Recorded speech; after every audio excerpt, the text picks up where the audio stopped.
Welcome to Afternoon Tea. Today we're talking about how to identify your target audience for profitable marketing. Dave's going to answer some questions. I am, and you're going to answer some as well, I think. I'm going to answer some. So let's get started. Why is understanding who your target audience is so important? This is a really simple one, isn't it? It's a really easy answer to answer. It's not a really answer. It's not a really easy answer to answer. It's a really easy question to answer. So I'm a golfer. A good analogy.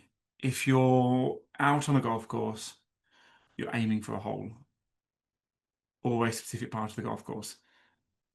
If you haven't got that to aim for, you're gonna be all over the shop. Yeah. And the same applies with any kind of marketing. And you can view it from kind of a top level perspective. Your marketing as a whole, you can niche down a bit and think, right, specific types. You need to be thinking about who you're targeting. You need to have a very specific target audience. Otherwise, you're just not going to reach them. You're not going to reach them. If you've got 100 people in a room and one of those people is your actual target audience, if you haven't even considered them, it's not going to feed down into the actual message. You're not going to know who they are, where they are. You're not going to reach them. And those other 99 people, they're not going to be interested anyway. No. But if you consider who they are, how they operate, what they want to listen to, on what kind of platforms, you're going to reach that one person. And you only need that one person Yeah. to buy for you. That's what it comes down to. So it's so crucial to consider that aspect first before you do anything, before you market your legal firm, market your web company. You need to think about who's going to buy for you first. You need to understand who that is. So it's kind of like taking the guesswork out of it will make your marketing more effective. If Yeah, you take the guesswork and your niche, like you're honing it down into a very specific area. yeah. And we spoke on a previous afternoon tea. We spoke about quick wins, and I don't think there's any quick wins in marketing. The closest you can get to them is by being that step further down the line and knowing your stuff, knowing who you're reaching, what's working, and you get to that point with that first thing of knowing who your perfect audience is. Okay. That's where it all starts. So what's a target audience got to do with profitable marketing? Well, again, really simply, if you know who your audience is, if you know where they operate, if you've got some form of marketing that can hit those people and resonate with them, it's more likely that you're going to turn those into sales. And off the back of that, it's going to be more profitable for you as long as your costing's right. But if you don't, and you're chucking £1,000 a month on Google Ads, and it's not hitting the right people because people don't tend to search for what you're looking, what you're pushing, then it's £1,000 Wasted. Yeah, okay. If it's highly targeted, and it's highly targeted because you know your target audience, then you're more likely to get stuff out of it. And if you're more likely to get stuff out of it, that hits you tomorrow. So if you know that they're spending time on Google to search for your product or service, then you won't waste your money on Google Ads. But if they spend all their time on social and that's where they're looking for you, and you spend money on Google Ads, that's where knowing your target audience that's where it works. 100%. 100%, yeah. So what's the difference between the target audience and a buyer persona? Okay. There isn't a lot of difference, really. I guess there's many different terms for the same type of thing. I would say that buying persona is a bit more detailed. It's a bit more of a detailed look into the real specifics. It's almost niche down on the niche. You're talking about who's my target audience. Well, our target audience for one of our businesses is legal professionals. Okay. If we were going to niche down on, really kind of niche down even further and look at the buyer persona, we might look at who specifically are we looking at? Are they typically male or female? You might look at that. It might not be relevant in that situation. Which locations are these people more likely to reside in? Where do they buy from? What kind of messaging hits home with them? There's loads of different stuff. You can really niche down and create this buyer persona. And this real kind of picture of who this person really is. Yeah. But when you think about a target audience, it's a bit more general Hmm. in a sense. Yeah. I've got another example. If you're What's the other uh, example, Bex? if it's like you're selling accounting software, Hmm. you're selling accounting software designed for freelancers. So your target audience might be freelancers in the UK, maybe over 25, Okay. but your buyer persona would be Lucy, the graphic designer freelancer, who's got a problem with clients paying invoices on time. And she spends all her time on LinkedIn and Instagram.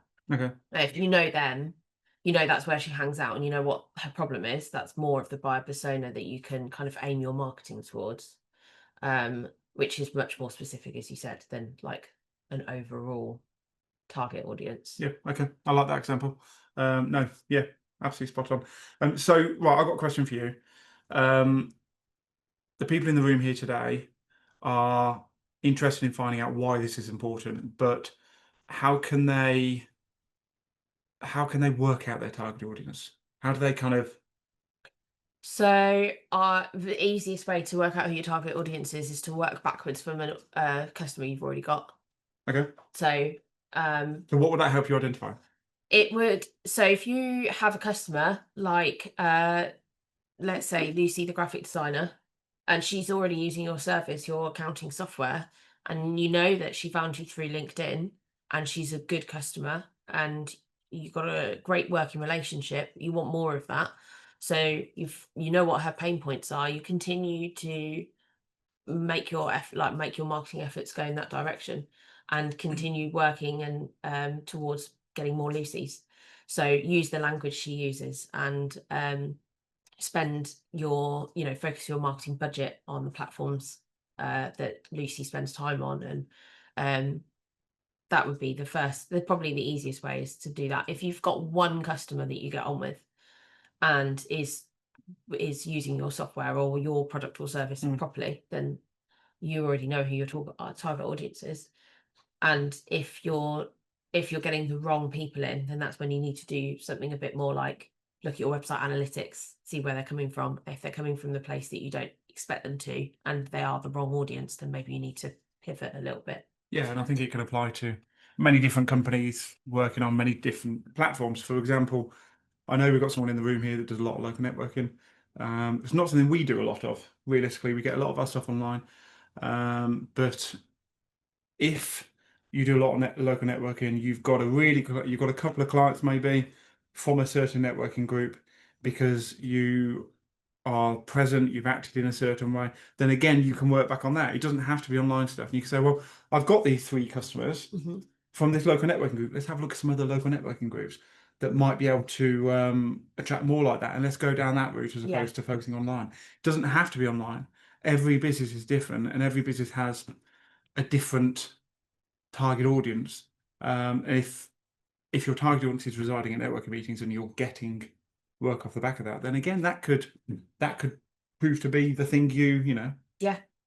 Would you say it's helpful to have both a target audience and buyer persona in your marketing strategy then? Yes and no. It depends on how niche you want to get with it. I think you're probably going to say yes, aren't you? You're going to disagree with me. I just think I do think it's sector specific, like industry specific, business specific. I think more so there are certain industries, there are certain types of buyers who you can niche down on a lot more.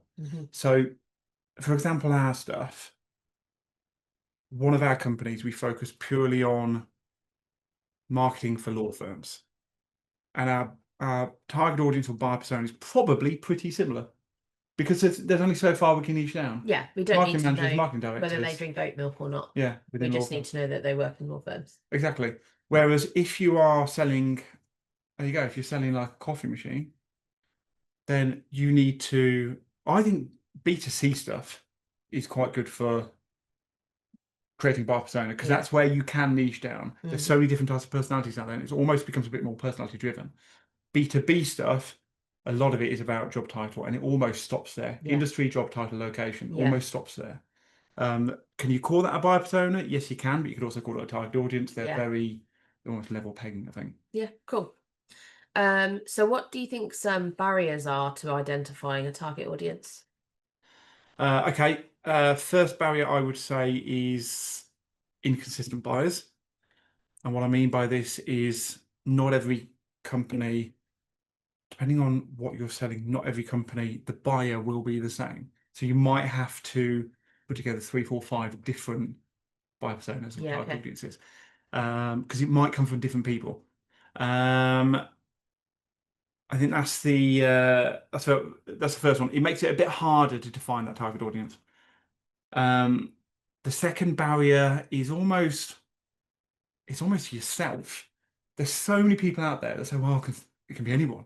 Yeah, The everyone's my amount target of audience. exactly the amount of people that whenever we bring someone into on board someone's project, one of the first things we ask them, depending on the project, is who you're trying to reach, who's your target audience, and we'll kind of sit down and go through that for a bit. And I have so many people that say, okay, it could be anyone. Well, yeah, but But who is it? niche down a little bit. It's like if we had we've actually just bought an estate agency on board today, and this is less of an issue for them. But let's say we sat in front of them, they could have easily come back and said, "Well, anyone could buy a house." Well, no, we can niche down a bit further on that. You know what I mean? So I think we have so many instances where people are their own barrier in a sense. They struggle to narrow it down. They kind of limit themselves a bit too tightly.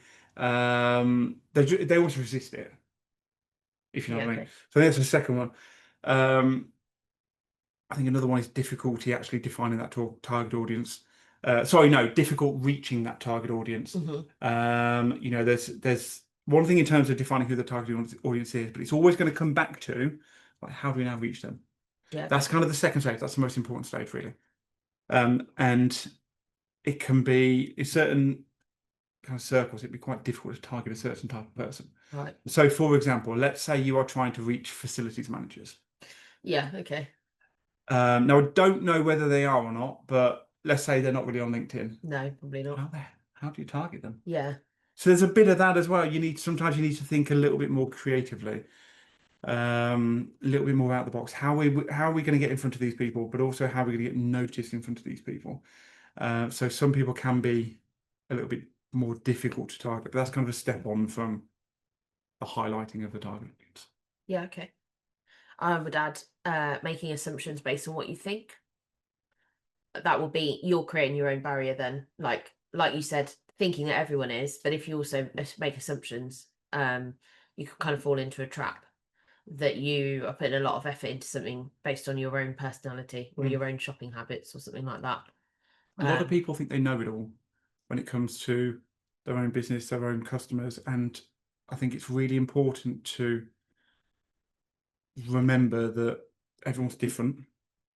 And just because you might think a certain way, I mean, this goes in it with anything in life, doesn't it? But yeah. just because you might think a certain way doesn't mean that a majority of customers might not think that way. Hmm. So it's important to kind of take feedback on board, be open to feedback, be open to listening to other people's ideas in that respect, because you might not be right. Looking at analytics as well. Yeah. So there is advice on buyer personas that suggests you have to go into loads of minute details and really get to know this imaginary person on an intimate level. Do you think that's a bit overkill, or do you think that's the right approach? We've kind of touched on this already, but I how think much detail would you go into for I a think it buyer persona? I think it depends on what you're trying to sell. The stuff we do, we don't go into a lot of detail. There's kind of a cap. And I would almost define the stuff that we do from a B2B perspective as we know our target audience, we don't necessarily know our buyer persona, but they're very similar. If you are selling something very specific, let's say you're selling nappies, but those nappies are not industry-wide nappies. There's a specific reason why people might buy Right, these okay. nappies. They are eco-friendly. Yeah. They are sustainable is the same word, isn't it? There's just something Yeah. about these nappies. I don't know why I Yeah. chose nappies.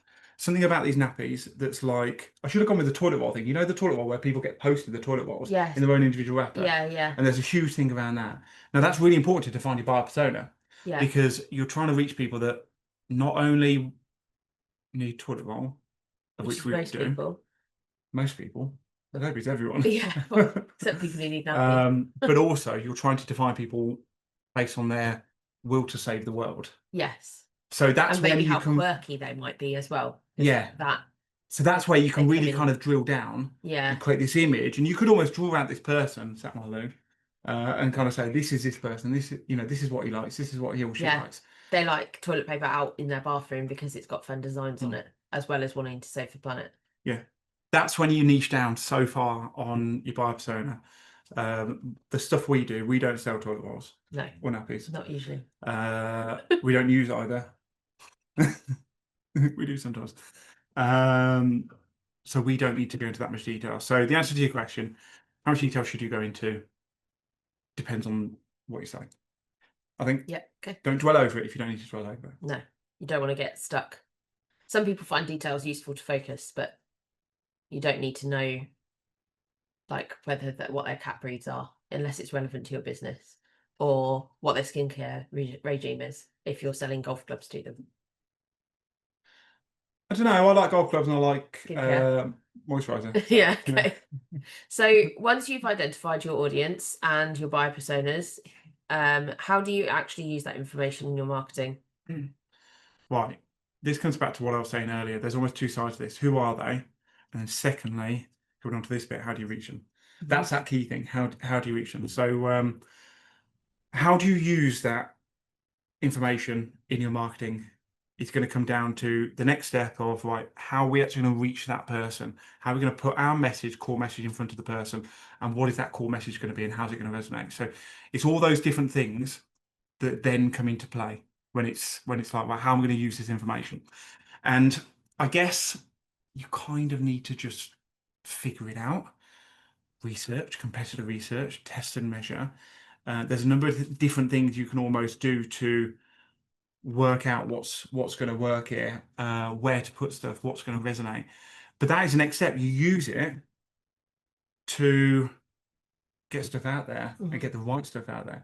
So let's try an example. Let's try an example with our stuff. So one of our target audiences is legal firms. So we know that. We know we're trying to reach marketing managers, marketing directors, managing partners, that kind of thing. Okay, and that's probably about where that's where the book stops, really. Yeah. We don't have to go into much more detail. So next step, how do we reach them? We know they operate on LinkedIn. We know that they operate their own social channels, so maybe there's a direct inroad into there. We know that they're interested in good educational material, so maybe we can use that in terms of, you know, put stuff out there. In terms of messaging, we test and measure. You know, what works, what doesn't work.